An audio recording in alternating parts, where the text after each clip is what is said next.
Olá, estudantes do segundo ano do ensino médio, sejam bem-vindos a mais uma aula, sobre o nosso aprofundamento das transformações do espaço geográfico e sociedade. Eu sou o professor Kleber e hoje eu estarei aqui com o pessoal da Libras, que é o Helder e a Flávia, que estarão me ajudando aqui na aula de hoje, beleza? Então vamos lá para a nossa tela para a gente ver aí o conteúdo da nossa aula de hoje. As transformações do espaço geográfico e da sociedade. Nós estamos já na nossa atividade 2 e no nosso desenvolvimento 2.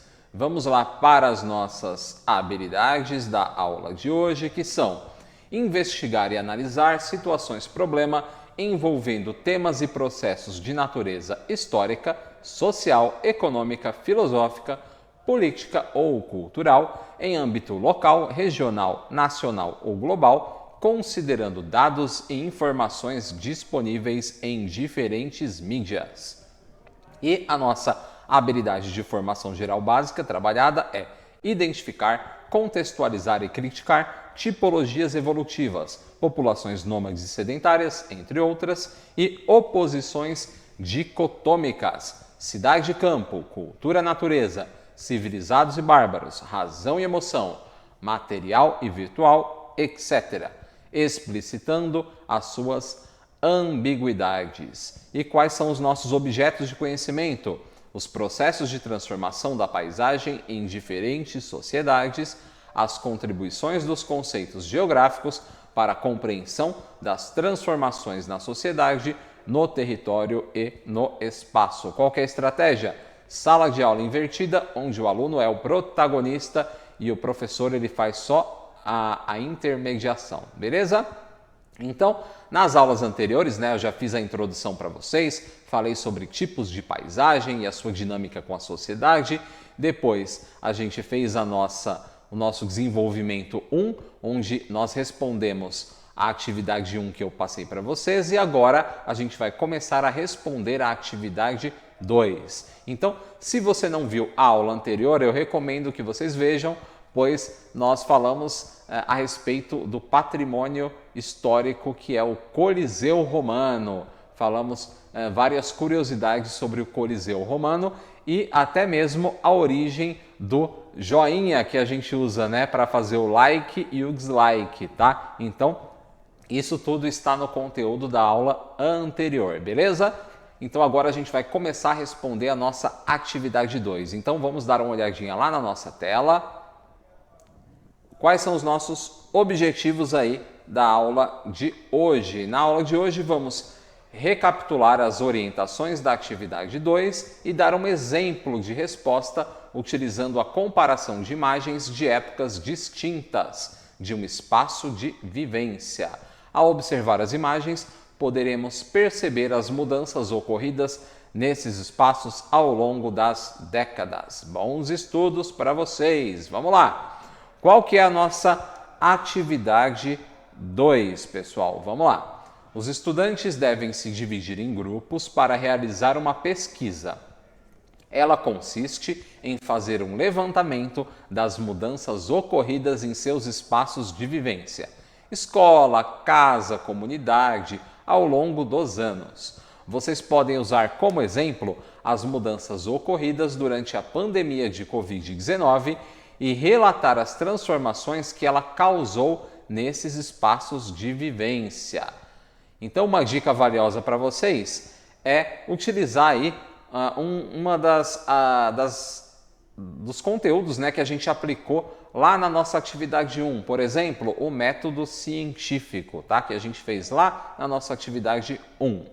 Então, vamos lá, voltando aqui para mim, você vai escolher um espaço de vivência e vai falar sobre esse espaço de vivência, vai falar sobre as transformações ocorridas nesse espaço ao longo dos anos. Por exemplo, se você escolher o espaço de vivência escola, então você vai falar sobre a origem da sua escola, como ela se desenvolveu, como ela cresceu, se ela já mudou de nome, quais foram os diretores que passaram aí por essa escola, quais foram os trabalhos realizados por ela, enfim.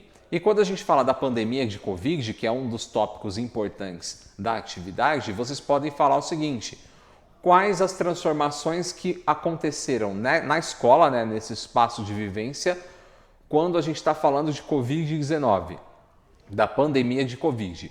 Será que ocorreu alguma transformação na escola nesse período? A gente sabe que as escolas se transformaram, né, principalmente para se adequar aí a essa nova realidade. Então, vocês podem falar também dessas transformações. Beleza? Então, vamos dar uma olhadinha lá na nossa tela mais uma vez. Que perguntas podemos realizar? Vamos lá. Primeiro, que espaço de vivência vamos pesquisar? É uma casa? É a escola? É o meu bairro? É algum ponto turístico, um ponto histórico aí da minha região? Agora a gente vai para a nossa segunda perguntinha. Qual o contexto histórico e geográfico do espaço escolhido? Onde ele se localiza? Qual é a sua origem? Próxima pergunta. Como esse espaço foi se modificando ao longo dos anos? Que transformações ocorreram nele? Então, se eu vou falar sobre a rua da minha casa, que mudanças aconteceram nela ao longo dos anos? E a próxima perguntinha. Como a pandemia de Covid-19 afetou esse espaço de vivência? E como é que a gente pode realizar essa pesquisa? Aí vocês têm várias opções, né? Realizando entrevistas com moradores ou pessoas que frequentam esse espaço de vivência. Comparando fotografias do passado e do presente. Próximo item. Comparando desenhos de mapas e imagens de satélites. E também utilizando algum dos recursos apresentados na atividade 1, como método científico, mapa mental, podcast, entre outros. Vamos lá para as nossas dicas. Se você escolher o modelo entrevista, isso aqui eu falei na aula passada. Então, professor, eu quero fazer uma entrevista com alguma pessoa. Beleza, como é que eu vou fazer essa entrevista? Vamos às dicas. Fazer um planejamento escolhendo em primeiro lugar qual o espaço de vivência que vocês vão utilizar na atividade. Então, imagina que você escolheu a escola, beleza? Já temos aí o nosso primeiro tópico pronto. Recolha informações sobre esse espaço de vivência e anote os tópicos mais importantes, sua origem, curiosidades, contexto histórico e geográfico, etc.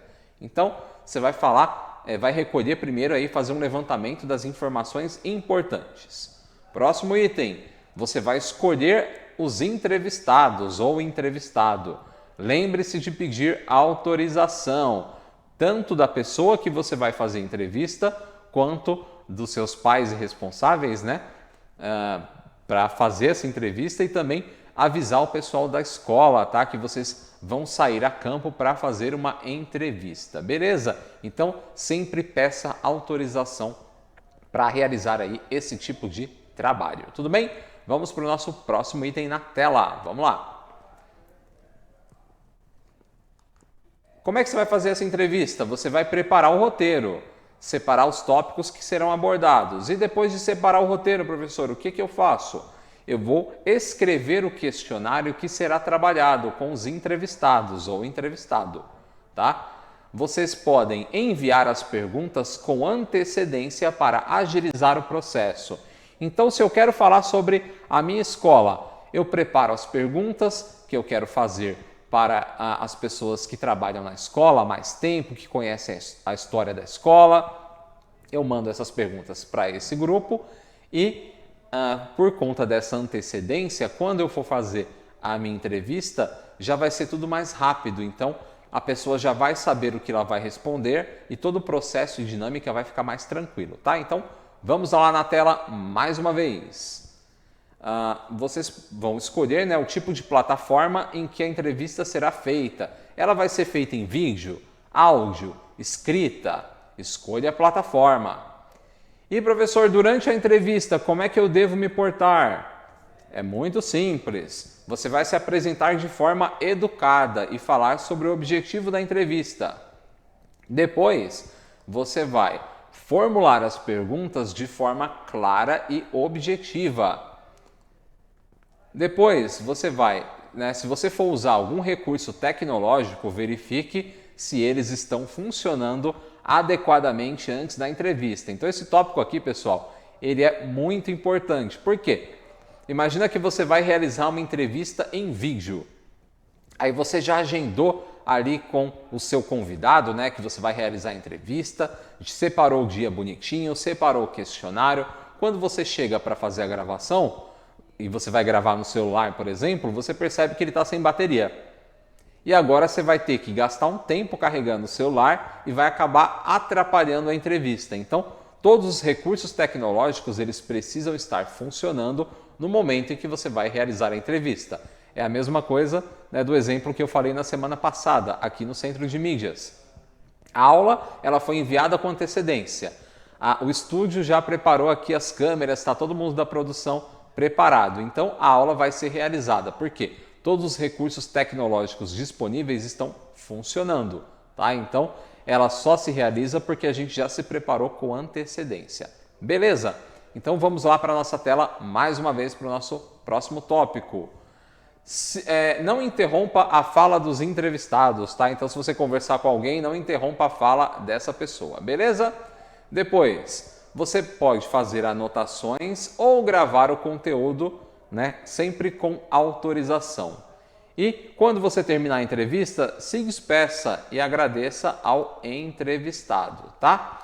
Depois de separar esse conteúdo todo, você vai poder editar ele, tá? Então, se essa entrevista for em formato de áudio ou vídeo, você pode usar aí algum aplicativo ou plataforma gratuita para fazer edição. Então, existem vários aplicativos de edição que vocês podem utilizar, tá? Eu recomendo vocês entrarem lá na página do CIEBP, que lá eles recomendam alguns aplicativos, por exemplo, para fazer podcast. Eles até têm tutoriais. Então, o CIEBP também pertence aqui ao Centro de Mídias, eu já faço essa recomendação para vocês, beleza? Então, vamos avançar aqui para a nossa resposta da atividade 2. Vamos lá para a nossa tela. Depois de tudo que você fez, né, desse processo todo, você vai preparar a sua apresentação. E hoje, para a nossa atividade 2, né, eu vou fazer uma comparação de imagens, tá? Então, eu vou responder a atividade 2 por meio de comparação de imagens. Não vai ser por entrevista. A entrevista ela vai ser realizada lá no nosso desenvolvimento 4, tá? Então, hoje a gente vai comparar imagens. Comparar imagens do que, professor? Vamos lá. Nós temos aqui uma catedral, né? Uma catedral católica. Ela fica lá em Guarulhos. Ela se chama Nossa Senhora da Conceição, tá? Então, a gente vai falar sobre ela hoje. Então, vamos comparar fotografias antigas e atuais desta catedral. Vamos lá. Quando a gente fala de comparação de imagens, vamos ler aqui o nosso tópico. Uma das formas mais fáceis de analisar as transformações ocorridas no espaço geográfico é através da comparação de desenhos, pinturas ou fotografias. Com o surgimento de novas tecnologias, como as imagens por satélites, essas mudanças são mais facilmente percebidas. E agora vamos analisar algumas fotografias de uma igreja que faz parte da paisagem cultural dos habitantes da cidade de Guarulhos, que fica em São Paulo. Vamos lá! Nós hoje então vamos falar sobre a Catedral Nossa Senhora da Conceição. A Catedral Nossa Senhora da Conceição fica na área central da cidade de Guarulhos. Ela foi fundada oficialmente em 1695, apesar de haver uma capela jesuíta no local em meados de 1560. Então ela foi construída no local onde tinha uma capela jesuíta.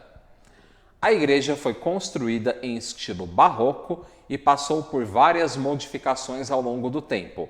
Uma delas, ela era primeiro chamada de igreja e depois de catedral, tá? Agora é uma catedral. Aqui eu tenho uma imagem da catedral, Nossa Senhora da Conceição. Essa fotografia é do ano de 2022, então é uma fotografia bem recente e a gente vai analisar as fotografias do passado e do presente desta catedral, que era uma igreja e agora é uma catedral. Vamos lá! Vale ressaltar que, apesar de ser uma catedral católica, ela faz parte do espaço de vivência de diversos grupos, católicos ou não, principalmente em seu entorno, pois existem faculdades, bares e lojas que movimentam a região. Então, se eu... Vale ressaltar? Beleza, aqui. Agora vamos observar algumas mudanças ocorridas na catedral e em seu entorno durante algumas décadas. Então, voltando aqui para mim rapidinho, por que essa catedral católica é um espaço de vivência para diversos grupos diferentes? Por quê?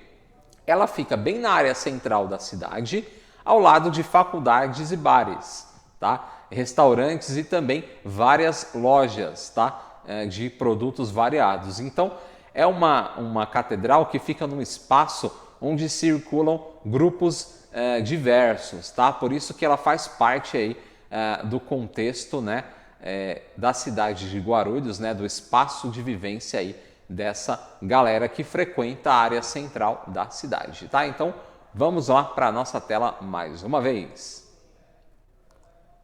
Olha só, a gente tem uma fotografia aqui bem interessante. Ela é do começo do século XX. Aí, então temos aqui, né, a Igreja Nossa Senhora da Conceição no início do século XX. Que coisas interessantes a gente pode perceber nesta imagem, pessoal? Vamos lá. Que características podemos destacar na imagem? Observem que nós temos a catedral ali no fundo, né, que antes era a igreja. E nós temos uma rua, no caso ali, né, que ela não tem asfalto, é uma rua de terra, e nós temos vários bois e vacas passando, né? Então, a gente está falando aí do início do século XX, tá? Onde essa área não era nem muito urbanizada, as ruas ainda eram de terra, as pessoas andavam de cavalo na rua. Então, é uma fotografia bem interessante aí do começo do século XX da Igreja Nossa Senhora da Conceição. Aí aqui nós já temos uma imagem diferente, observem. Aqui nós temos um desfile de comemoração da instalação da comarca na rua Dom Pedro II em 1956. Então aquela primeira foto é do comecinho do século XX e agora nós temos uma fotografia do ano de 1956. Nós temos um desfile que está acontecendo ali na rua e vocês já percebem que nós temos algumas diferenças. Nós temos uma rua asfaltada e se vocês observarem, eu vou até voltar um slide aqui, na torre da igreja, observem essa torre, tá, pessoal? Aqui nós não temos um relógio, mas nessa próxima fotografia dos anos 50, nós temos um relógio ali próximo ao topo ali da torre, né, da igreja, beleza? Então nós já temos mais uma diferença. E nós também podemos perceber que nós já temos iluminação pública, né? Nós temos postes, né, fios elétricos, rua asfaltada, então a região central da cidade ela já se modificou. Vamos avançar mais um pouquinho. Aqui nós já temos uma imagem dos anos 2000, tá? Então observem a diferença, né? Já temos uma fotografia em cores e conseguimos perceber mais detalhes da igreja, tá? Principalmente aí com relação às cores. Nós temos veículos, né, passando. E observem, pessoal, tem um símbolo bem interessante ali na fachada da catedral que a gente consegue perceber. Olha só, a setinha está apontando para esse símbolo aqui, tá? Esse símbolo fica no topo ali da parte central da nossa catedral. Que símbolo é esse? Vamos lá.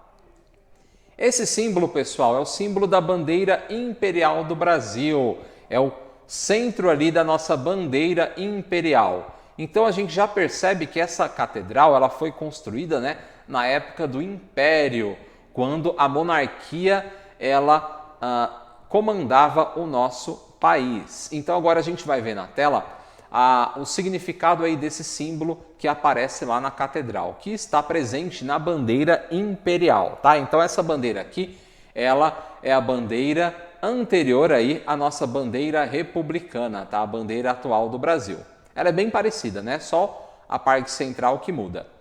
O que tem de especial aí nesse símbolo aí do centro da imagem? Nós temos uma cruz, lá no círculo central, que simboliza a Igreja Católica.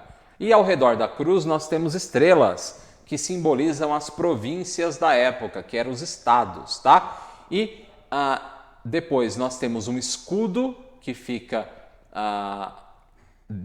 posterior aí, né, ao círculo, e nós temos dois ramos, né, que um deles é o ramo do café, que é o que tem as sementinhas vermelhas, e o outro ramo é o ramo do tabaco, que eram os produtos mais exportados pelo Brasil durante aí o período da monarquia. E se vocês observarem, nós também temos uma coroa ali no topo da imagem. E essa coroa significa que nós tínhamos uma monarquia no Brasil, né? Nós tínhamos imperadores, beleza? O Dom Pedro I e o Dom Pedro II. Tranquilos? Agora vamos avançar mais um pouquinho na nossa tela. Vamos lá! O símbolo central da bandeira imperial está presente na fachada da Catedral Nossa Senhora da Conceição. Você sabe o significado desses símbolos? Agora a gente sabe, né, professor? Então, temos agora aqui uma imagem de 2022, onde a gente consegue perceber, né, uma mudança nas cores, né, da fachada da igreja. Então, aqui nós temos a fotografia de 2022. Que características podemos destacar na imagem? Né? Então, nós temos várias características, né? Nós temos uma mudança grande ali no espaço. Nós temos prédios ali ao fundo, a área está mais urbanizada, enfim, as cores da catedral também se modificaram. Vamos lá para a parte interna da catedral, olha só que bonita. A parte interna da Catedral Nossa Senhora da Conceição, essa fachada aqui, né? Essa parte interna é também do ano de 2022. E aquele brasão imperial que eu mostrei para vocês, né? O símbolo da bandeira imperial, aparece também nessa imagem. Ele está ali atrás do lustre, tá? A gente não consegue ver muito bem, mas ele aparece nessa imagem também, tá? Simbolizando a monarquia no Brasil. Aqui, pessoal, nós temos mais um detalhe da catedral, né, da parte interna dela. A catedral sofreu diversas modificações ao longo dos anos, desde a pintura até a posição do altar. Em 2013, foram colocados ladrilhos azuis nas colunas laterais da sua parede interna. E aqui a gente vê um probleminha, pessoal, por quê? Quando a gente está falando de patrimônio histórico, o item, né, o bem material, ele não pode sofrer modificações. Então essa catedral ela acabou sofrendo muitas modificações ao longo do tempo, tá? Para vocês perceberem, né, foram colocados ladrilhos azuis até no ano de 2013. Então ela sofreu muitas modificações. É algo que, quando a gente fala de patrimônio histórico, não pode acontecer. Porém, nós temos várias partes, né, da igreja, da catedral no caso, que são bem antigas, né? Nos remetem aí ao período imperial do nosso país. Beleza? Vamos avançar mais um pouquinho?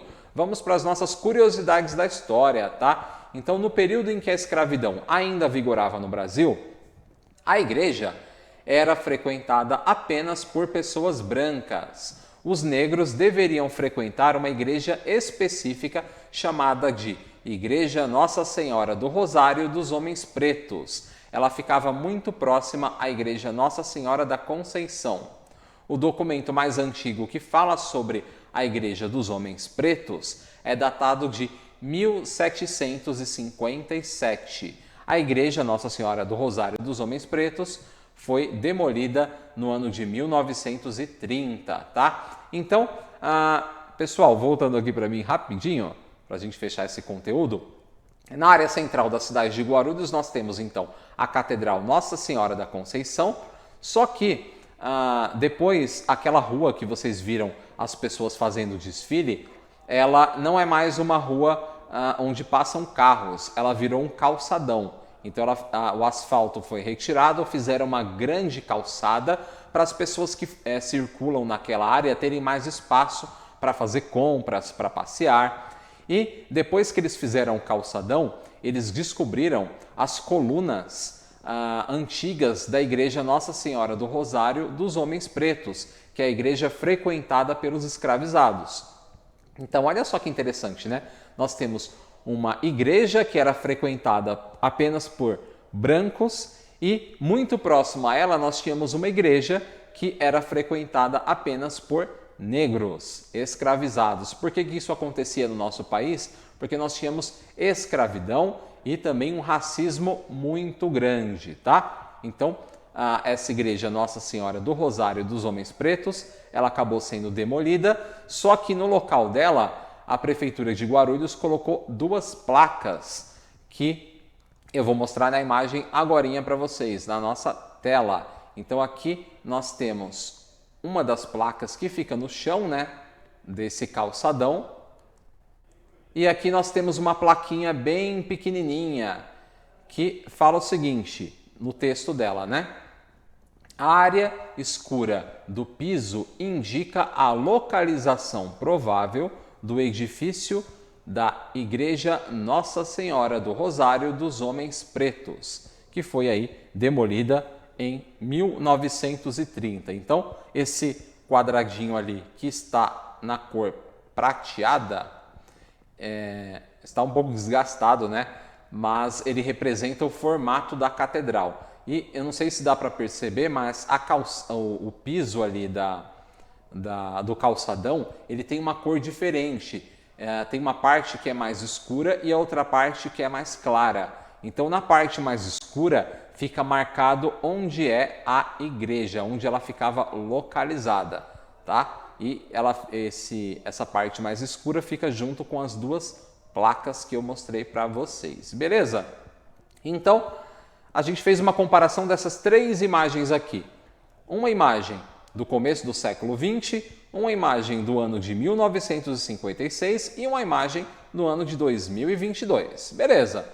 Então, como é que a pandemia de Covid-19 afetou esse espaço de vivência? A catedral passou a realizar celebrações em modo virtual e disponibilizar o conteúdo no YouTube. Mesmo com abertura total para o público, o conteúdo ainda é gravado e disponibilizado online.